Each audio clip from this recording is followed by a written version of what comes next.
So here I'm at Colesville to talk about how your tree is not dying if it looks like this. This is a perfectly healthy Japanese maple that is in a little bit of sun. It's definitely an Acer palmatum dissectum, which means it's basically a very thin leaf Japanese maple. As you can see here, that it's a very small, thin leaf, which means it's very sensitive to the sun.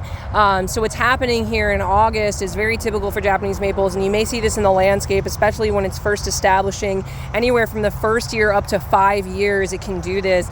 In early August to late August, even in July, if we have a really rough July, what'll happen is, because it's a deciduous plant, it's going to react to that weather, and it's going to decide that it doesn't need to hold on to its foliage. So it's going to go ahead and burn up that foliage, drop that foliage, and just retain its trunk and its stems. And you still want to water it, you still want to take a look at it and make sure that you're maintaining it. However, the plant is not dead. It's simply going through kind of an early fall leaf drop just because of the weather. So that's all that's happening with these trees. So if your Japanese maple looks like this, do not fret. Feel free to still send us pictures and ask us to confirm, but don't rip it out of the ground right away. It's probably just fine, and it's just going into its winter dormancy a little early due to the weather, and it'll leaf back out in the spring, no problem.